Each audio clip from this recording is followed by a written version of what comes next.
আমরা সবাই জানি কোরআন মানে কঠোর একেশ্বরবাদ, মানে লা ইলাহা ইল্লাল্লাহ, আল্লাহ ছাড়া আর কোনো উপাস্য নেই। এটাই তো মূল কথা। হুম, একদম। ইসলামের একেবারে ভিত্তি এটা। কিন্তু আচ্ছা, আমরা আজ একটা প্রবন্ধ নিয়ে কথা বলবো যেখানে কোরআনেরই কিছু আয়াত আর ঘটনাকে একটু অন্যভাবে দেখা হয়েছে। মনে হচ্ছে যেন কোথাও কোথাও বহু সত্তার একটা আম, প্রচ্ছন্ন ইঙ্গিত আছে। হ্যাঁ, বিষয়টা বেশ ইন্টারেস্টিং। আমাদের উদ্দেশ্য কিন্তু কোনো পক্ষ নেওয়া বা সিদ্ধান্তে আসা নয়।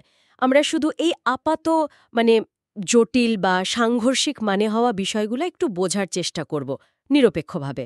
চলুন শুরু করা যাক। নিশ্চয়ই। প্রথমেই আসি সূরা আল মুমিনুনের ১৪ নম্বর আয়াতে।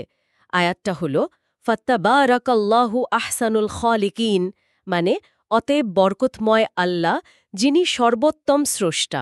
হুম, এখানে দেখুন, খালিকিন শব্দটা কিন্তু বহুবচন, মানে স্রষ্টাগণ, আর আহসান মানে সর্বোত্তম।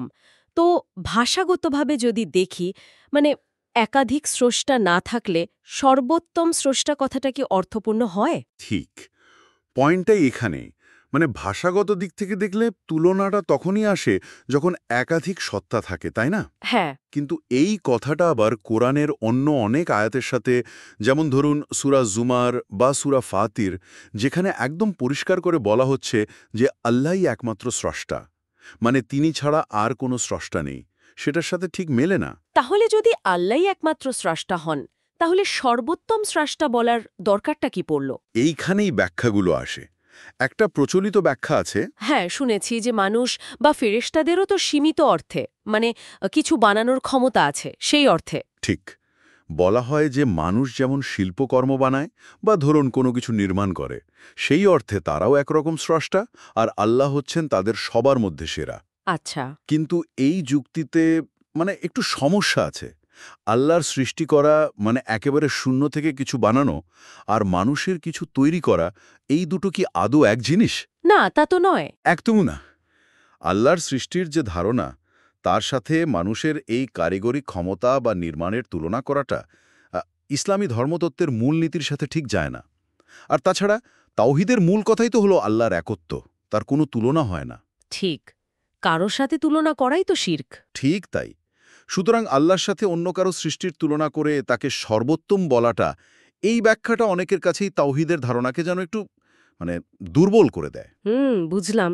আচ্ছা, এই সর্বোত্তম স্রষ্টা ছাড়াও কি অন্য উপাস্য সত্তাদের অস্তিত্ব নিয়ে কোরআনে কোনো ইঙ্গিত আছে, যেমন ধরুন তাদের শাস্তির কথা? হ্যাঁ, সেটাও একটা খুব গুরুত্বপূর্ণ পয়েন্ট। সূরা আম্বিয়াতে যেমন বলা হয়েছে, আল্লাহ ছাড়া যাদের উপাসনা করা হতো তারা তাদের উপাসকদের সাথেই জাহান্নামে যাবে। হ্যাঁ, একটা জানি। এখন কথা হলো, যদি লাত, মানাত, ওজ্জা এই দেবদেবীরা শুধুই মানুষের বানানো মূর্তি বা পাথর হয়, মানে জড়বস্তু, তাহলে তাদের শাস্তি দেওয়ার মানে কি? শাস্তি পেতে হলে তো মানে অস্তিত্ব আর চেতনা দুটোই হরকার, তাই না? ঠিক।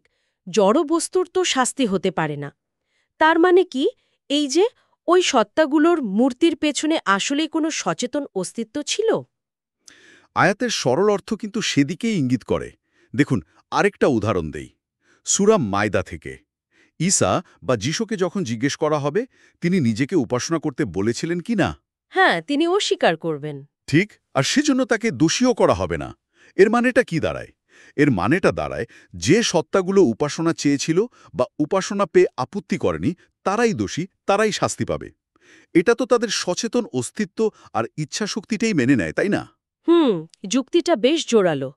পাথর বা মূর্তির তো আর ইচ্ছা অনিচ্ছা থাকতে পারে না। ঠিক। এই প্রসঙ্গে উজ্জার ঘটনাটা মনে পড়ছে। মক্কা বিজয়ের পরে খালিদ বিন ওয়ালিদকে যখন পাঠানো হলো উজ্জার মূর্তি ভাঙতে, সেখানেও তো একটা ঘটনা ঘটেছিল। হ্যাঁ, ওই ঘটনাটাও খুব তাৎপর্যপূর্ণ। খালিদ যখন প্রথমবার শুধু মূর্তি ভেঙে ফিরলেন, নবী সাল্লাল্লাহু আলাইহি ওয়াসাল্লাম তাকে জিজ্ঞেস করলেন, কিছু দেখেছেন কিনা? খালিদ বললেন না। তখন নবিসা তাকে আবার পাঠালেন। দ্বিতীয়বার গিয়ে খালিদ দেখলেন এক কালো নগ্ন মহিলাকে, তিনি তাকে হত্যা করলেন। ফিরে এসে যখন জানালেন, নবিসা বললেন, ওই ছিল উজ্জা।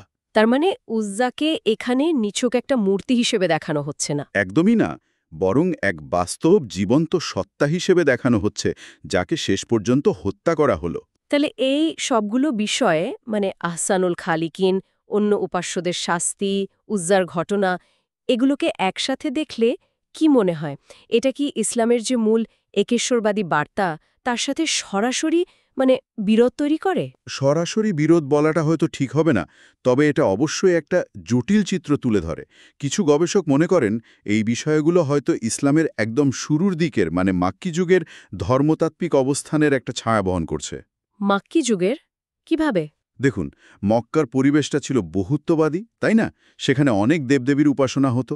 তো হতে পারে যে একেবারে শুরুতে নবিসা আল্লাহকে সেই প্রচলিত দেবদেবতাদের মধ্যে সর্বশ্রেষ্ঠ বা প্রধান হিসেবে তুলে ধরেছিলেন। ঠিকটা তাই, অন্য সত্তার অস্তিত্বকে পুরোপুরি অস্বীকার না করে একজনকে সর্বোচ্চ দেবতা হিসেবে মানা।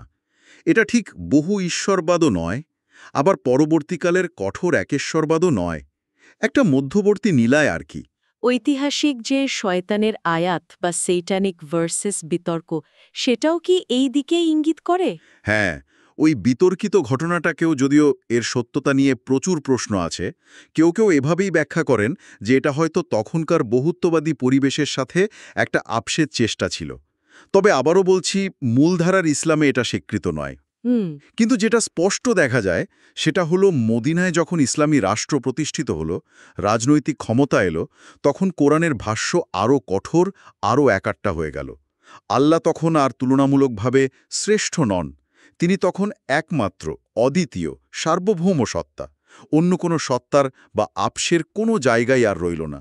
আচ্ছা। তাহলে মুদ্রা কথা হলো, আমরা যে প্রবন্ধটা নিয়ে কথা বলছি সেটা দেখাচ্ছে যে কোরআনের মূল একেশ্বরবাদী ঘোষণার পাশাপাশি এমন কিছু আয়াত বা বর্ণনাও আছে যা হয়তো মানে একাধিক সত্তার অস্তিত্বের ধারণা বা অন্ততপক্ষে একটা পরিবর্তনশীল ধর্মতাত্ত্বিক অবস্থানের দিকে ইঙ্গিত করে। মক্কার সর্বোত্তম স্রষ্টা থেকে মদিনার একমাত্র স্রষ্টায় একটা উত্তরণের ছবি যেন ফুটে ওঠে। হুম। এই আলোচনার শেষে একটা প্রশ্ন কিন্তু মনে আসছে। কোরআনে আল্লাহ সম্পর্কে এই যে আপাত ভিন্ন চিত্র আমরা দেখলাম, একদিকে তিনি এক ও অদ্বিতীয়, আবার কোথাও তাকে স্রষ্টাদের মধ্যে সর্বোত্তম বলা হচ্ছে বা অন্য উপাস্যদের শাস্তিযোগ্য সত্তা হিসেবে দেখানো হচ্ছে। এই ব্যাপারটা কি আসলেই সময়ের সাথে সাথে ঐতিহাসিক পরিস্থিতির প্রভাবে বিবর্তিত হয়েছে, নাকি এর ব্যাখ্যা অন্যরকম, যা এই আপাত ভিন্নতাগুলোকে এক সূত্রে বাঁধে? বিষয়টা আসলেই আরো গভীরে ভাবার মতো। অবশ্যই এটা নিয়ে আরও অনেক গবেষণা আর আলোচনার অবকাশ আছে।